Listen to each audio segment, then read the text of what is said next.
restaurant glowed with warm golden light, the kind of place where wealthy people came to celebrate success and quietly show off their status. Crystal glasses clinked, low laughter drifted between tables, and in the corner stood a beautiful grand piano that most guests barely noticed anymore. Lisa moved carefully between the tables, balancing a tray of drinks in steady hands. A young black waitress in a simple uniform, she kept her head slightly lowered, the way you do when your job is to serve, not to be seen. To the guests, she was just another part of the restaurant, like the dim lights or the polished silverware. But tonight, someone noticed her.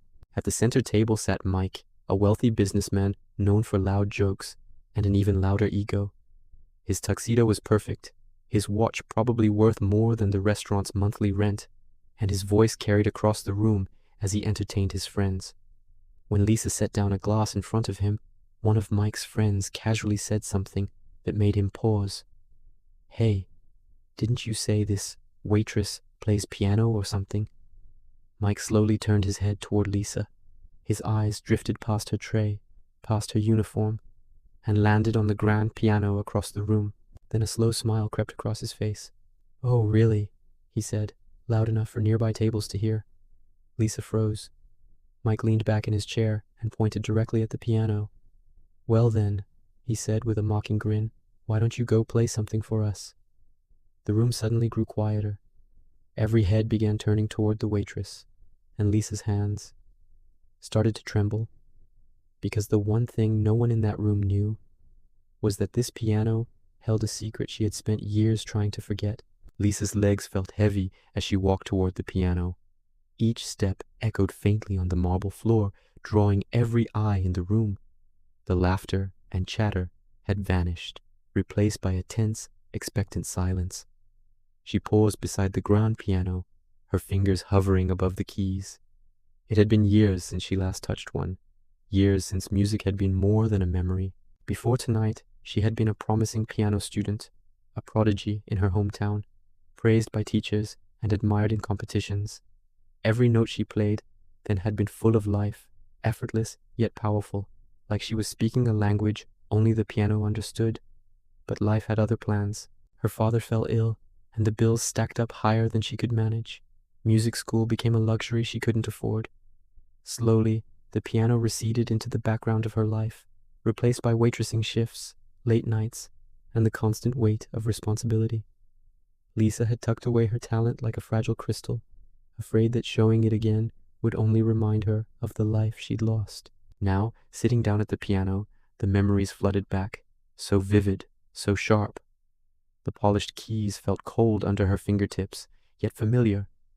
The hum of the restaurant faded as her mind drifted to those days of competitions, applause, and dreams. She could almost hear her teachers' voices guiding her, feel the rush of performing a piece flawlessly. Mike, still seated at the center table, smirked confidently. To him, this was just entertainment, a way to humiliate someone who dared to claim she once had talent. But Lisa's hands shook, not from fear of him, but from the weight of the past she had carried for so long. She closed her eyes, inhaled deeply, and let the first note slip out. And in that instant, the room seemed to hold its breath. The waitress who no one noticed was about to remind everyone why she once had to disappear. Lisa's fingers finally touched the keys. The first note trembled, hesitant, like a whisper of a memory long buried. The sound echoed through the dining room, soft and fragile. A few guests shifted in their seats, glancing curiously. Some chuckled quietly, assuming this would be a short, awkward performance. Mike leaned back, arms crossed, a smug smile playing on his lips. "Here we go," he muttered to his friends. "This'll be good." But then, something changed.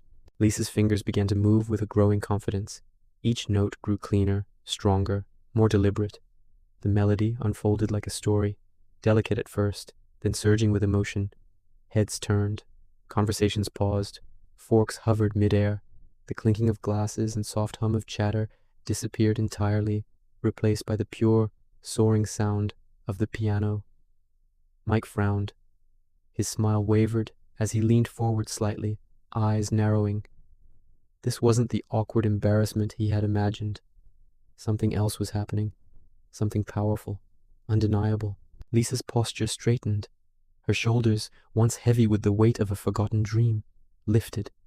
Her fingers flew across the keys, precise, graceful, confident. Notes intertwined in complex patterns, cascading like water, then striking with sudden, breathtaking intensity. Guests whispered in disbelief. Is she really playing like that? A couple of diners near the piano stopped mid-bite, mouths open. Even the manager standing near the bar couldn't hide the shock on his face. Mike's laughter died completely. The joke he planned had backfired. This wasn't embarrassment. It was awe. And then Lisa's hands reached a moment of silence, hovering for just a heartbeat before diving into a rapid, intricate passage that left everyone frozen. In that instant, it became clear. The girl they tried to humiliate was not just good, she was extraordinary. The room was completely still. The low murmur of conversation, the clatter of cutlery, even the soft hum of the restaurant's air conditioning seemed to vanish as Lisa's hands danced across the piano. Each note carried weight, each chord pulled emotion from the air, wrapping the audience in a sound so vivid it was almost visible. Guests stopped mid-motion, forks frozen, phones hovering in hands. Some had begun recording, others simply stared, mesmerized. Every eye was on the young black waitress, who had once been invisible. Every ear hung on her music. Mike shifted uncomfortably in his chair. His friends exchanged glances, confusion spreading across their faces. The smug confidence he had worn like armor now felt thin, fragile. He had expected a joke, a flub, a timid, nervous attempt.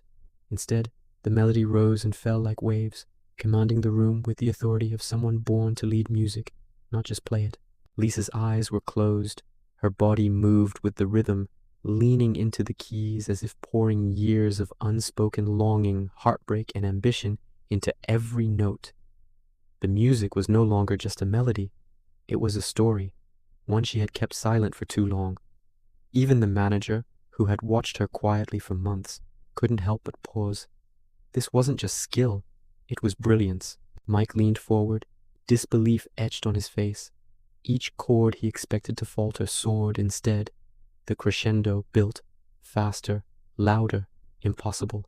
And then she transitioned seamlessly into a piece so complex, so flawless, that it silenced even the most skeptical diners. A gasp rippled through the audience. The room that had once been full of chatter, laughter, and casual conversation now hung on her every note. For the first time all evening, everyone realized this waitress wasn't a beginner. She was something far greater. The final notes lingered in the air, vibrating like electricity through the restaurant. For 2 heartbeats, nobody moved. Forks hovered mid-air, glasses trembled on their tables, and even the chandeliers seemed to hum in awe of what had just occurred. Then, a single sound broke the silence, a low, sharp gasp from a man seated near the back. He was older, dressed in a tailored suit that suggested quiet sophistication, and yet his eyes were wide with disbelief.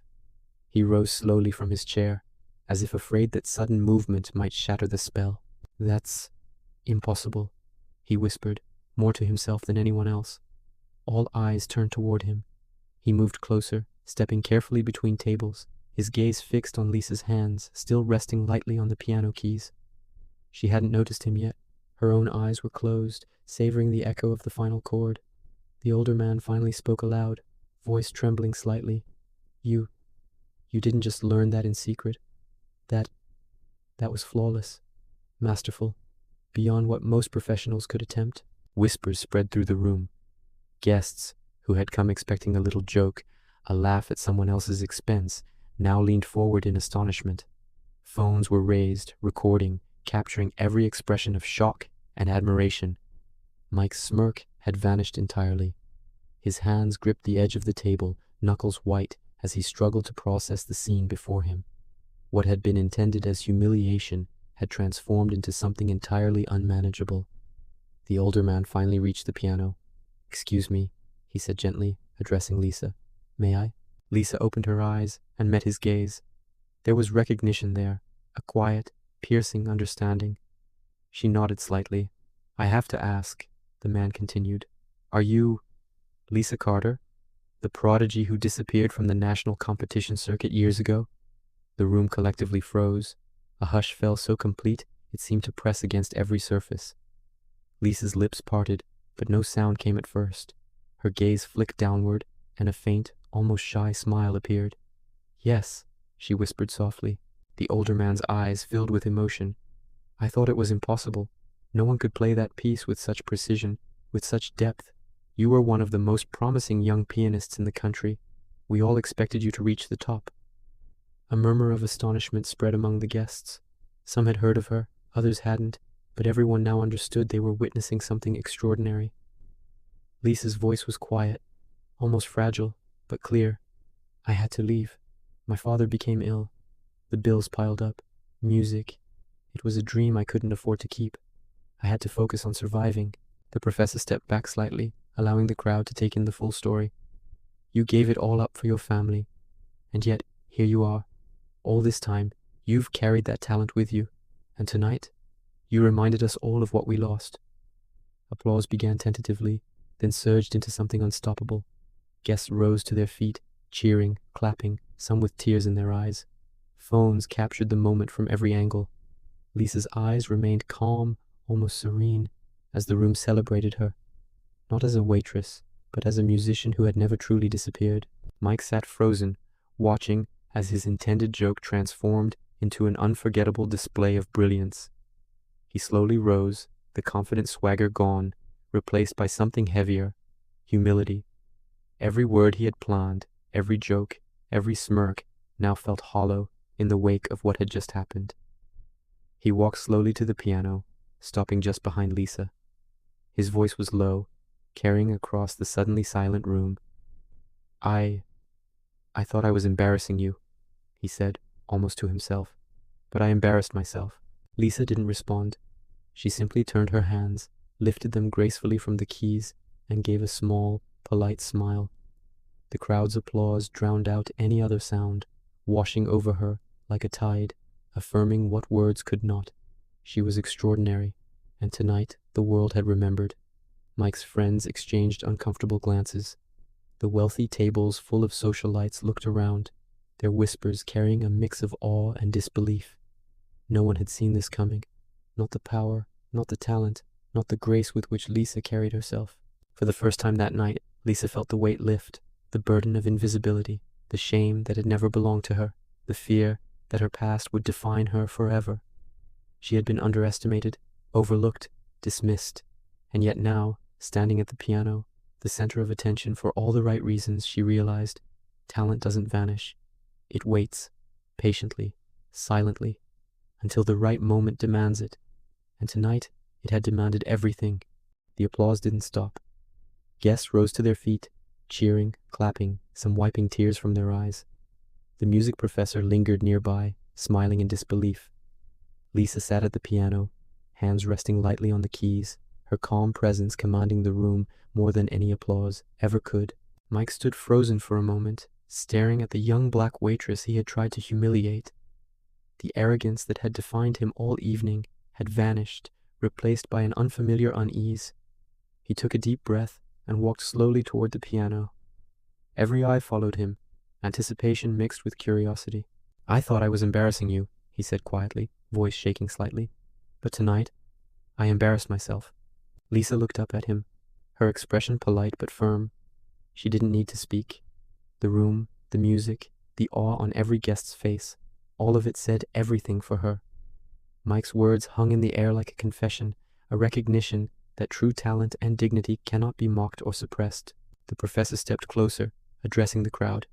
Years ago, Lisa Carter was considered one of the most promising young pianists in the country. She vanished before the final competition, and no one knew why. Until now. Tonight, she reminded us all that greatness can be hidden, but it never disappears. Guests clapped again, louder this time, some even cheering her name. Lisa allowed herself a small, satisfied smile.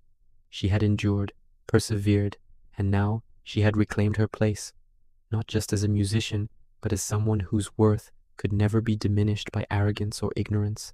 The piano sat between her and the world like a bridge, and she had crossed it with grace. The restaurant that had tried to contain her became a stage for her triumph. And that night, the richest man in the room learned the most valuable lesson. True talent commands respect, and true dignity cannot be shamed.